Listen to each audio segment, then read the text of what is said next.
Bonjour les amis, je suis heureuse de vous retrouver aujourd'hui pour aborder avec vous le soleil cette année dans votre maison. Le soleil va montrer l'endroit où vous risquez d'exister au mieux, au plus. Donc, je m'adresse aux poissons, bien sûr, poissons ou ascendant poisson, ça marche aussi. Donc, si vous êtes né du 19 janvier au 20 mars, eh bien, cette vidéo est pour vous. N'hésitez pas à vous abonner et de partager cette vidéo. Alors, votre adage, vous les poissons, j'ai envie de vous dire cette année, j'y crois, j'y vais. Ça sera un petit peu ça. Donc, le soleil, c'est qui, c'est quoi? Le soleil, c'est un luminaire qui appartient, c'est la planète du lion. Et le lion, cette année, se trouve dans le couple et les finances. Donc le soleil va apporter de la luminosité, de la lumière, il va éclaircir le secteur qu'il occupe. Et cette année, il passe en maison 9. Donc je vais développer la maison 9 et tous les secteurs qui s'y rapportent pour bien vous faire voir les poissons, où est-ce que vous pouvez vous épanouir, où est-ce que vous pouvez exister, comment vous pouvez vous trouver des talents, des qualités, comment exploiter tout ça. Donc dans la maison 9, on va parler tout de suite, les poissons, de vos aspirations. Oui, vous êtes aspirés, vous allez aller vers des choses qui vous font plaisir. Il va falloir penser futur, s'éloigner du passé. La maison 9 représente aussi tout ce qui est en relation avec la religion, les croyances, la foi, euh, vos croyances. Mais attention, ce n'est pas que les croyances chrétiennes ou autres, peu importe. On parle peut-être même de croyances éducatives. Vous savez, c'est Freud qui disait ça. Nous sommes devenus des adultes, mais nous vivons avec des croyances éducatives. Nous vivons avec le schéma, avec le comportement, avec l'éducation que nous ont transmis nos parents. Et bien souvent, on ne s'en rend pas compte, mais dans la vie, on réitère, on recommence des choses que l'on croit juste, puisqu'on y a cru, c'est nos parents. Donc, on retransmet un schéma comme ça parental. Alors, quand c'est bon, c'est magnifique, mais quand c'est mauvais, ça peut être destructeur, parce qu'on continue de croire que les parents avaient raison, alors que pas du tout. Donc, il y a peut-être un petit domaine, là, un secteur à éclaircir de ce côté-là, et peut-être agir en fonction de votre moi profond et moins à travers ce que les parents ont essayé de vous transmettre ou de vous faire croire. Hein. Par exemple, je vais prendre un truc tout bête. On a dit à un enfant un jour, c'est peut-être vous, faut pas parler aux inconnus du tout. Résultat, vous avez grandi, vous avez cru, c'est mes parents qui l'ont dit, donc de toute façon, ils ont raison. Hein, ils n'ont pas tort, les parents. Et du coup, dans votre vie d'adulte, ça a créé une espèce de barrage relationnel. Ça vous a empêché de trouver une forme d'épanouissement dans l'autre. Ça vous a empêché d'aller plus que ça vers les autres parce qu'il y avait toujours cette croyance qui vous bloquait, qui vous handicape.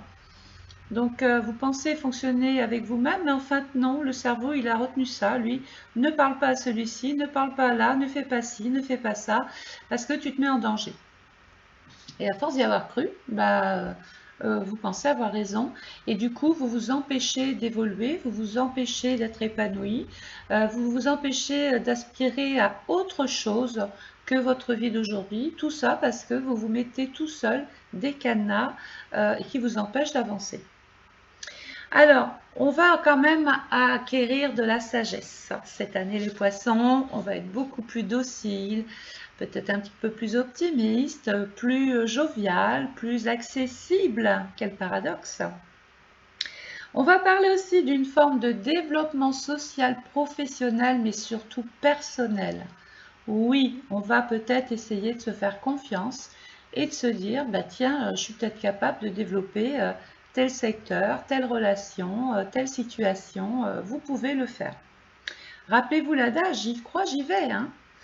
Ensuite, certains poissons peuvent penser qu'ils ont des connaissances, mais que pour parfaire leur parcours social ou professionnel, ils ont peut-être besoin de reprendre des études pour avoir accès à d'autres connaissances, pour pouvoir encore aller plus loin, avoir une vision plus globale des choses. Cette maison 9, pour certains poissons, vous mettra en relation avec le droit. Alors, c'est peut-être des études dans le droit, mais ce peut être aussi la nécessité d'avoir besoin de personnes dites assermentées. Donc, on peut rencontrer son avocat, son juriste, son expert, que sais-je encore, son notaire, vous voyez, toutes les personnes qui sont reliées au droit. Et toutes les structures, bien sûr, qui sont reliées au droit. Donc, la loi, la morale aussi, voilà, la politique, et un rapport assez marquant et marqué avec l'étranger. Alors, je m'explique. Il y a l'étranger, voilà, je fais un voyage, je suis mutée, je veux faire des voyages cette année, je veux trouver mon épanouissement autre part. Géographiquement, je sais qu'il faut que je bouge, il faut que je sorte de là où je suis. Mais c'est peut-être aller vers quelque chose d'étranger, aller vers une terre inconnue. Vous voyez, par exemple. Et donc, il va falloir trouver une forme d'épanouissement vers cette nouvelle comté, vers ces nouvelles régions, nouveaux pays, nouveaux départements, et s'adapter aux nouvelles personnes qui, elles, habitent sur le sol. On peut aller donc aussi dans le sens de la découverte. Je vais jouer le curieux, ou la curieuse, j'ai envie de savoir si c'est mieux là-bas. Avoir envie d'autre chose aussi. Et puis, il peut y avoir un rapport très dominant, très marqué pour beaucoup de poissons et ascendants poissons avec les beaux-frères et les belles-sœurs.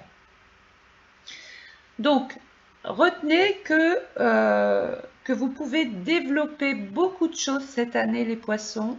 Ne vous freinez pas, ne vous bloquez pas. Gommez les fausses idées, les fausses images ou ces fausses croyances éducatives. Laissez-vous porter.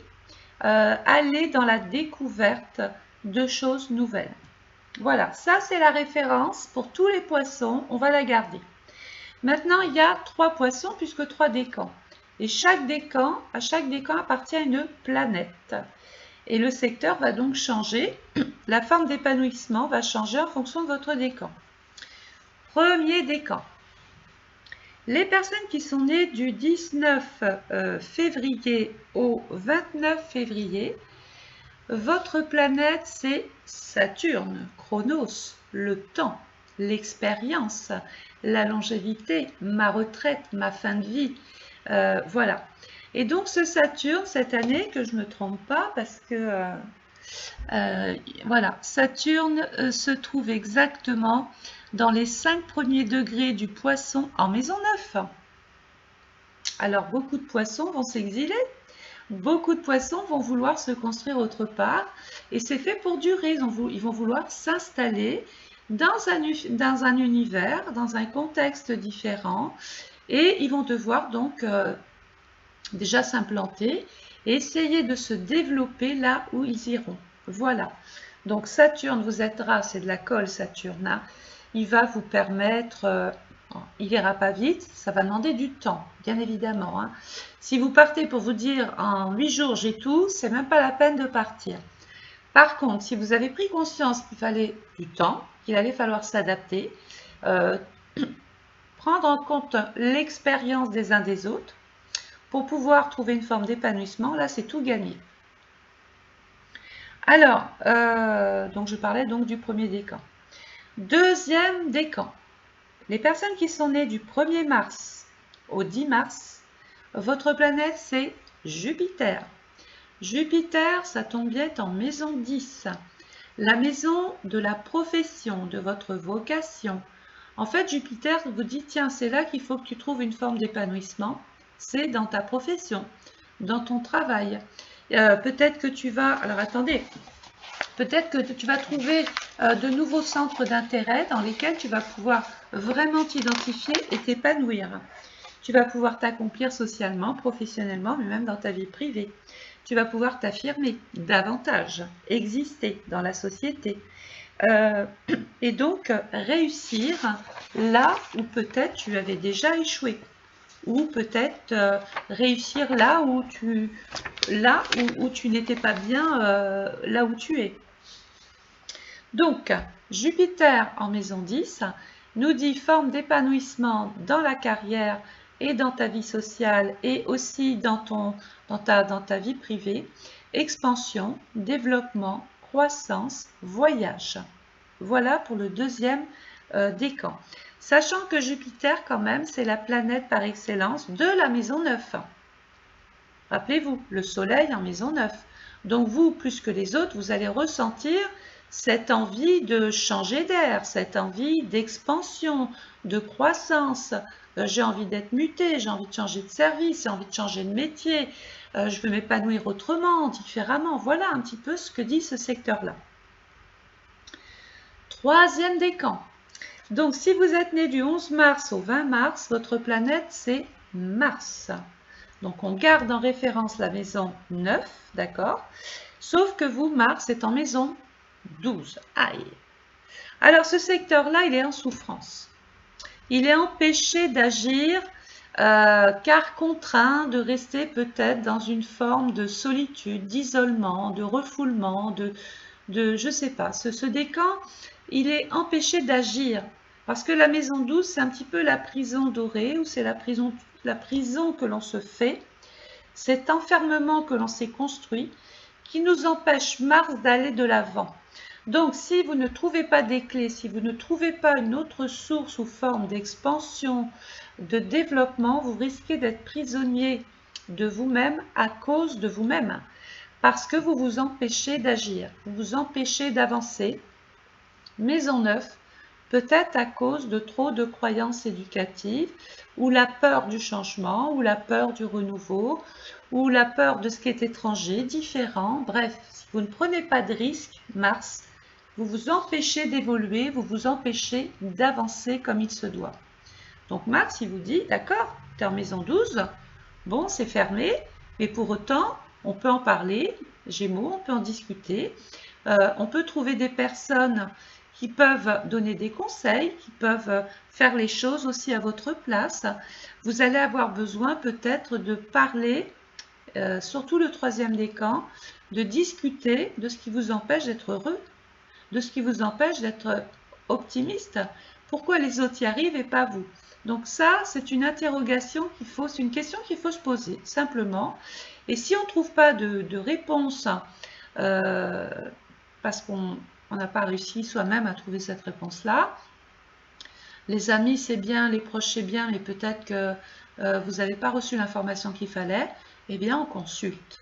Voilà, on va voir son thérapeute, on va voir son psy, on va voir quelqu'un de compétent qui est capable de vous dire, voilà, tu en es là parce que il y a des peurs, il y a des blocages, il y a des choses qu'il faut que tu comprennes pour pouvoir te sortir de cette maison 12.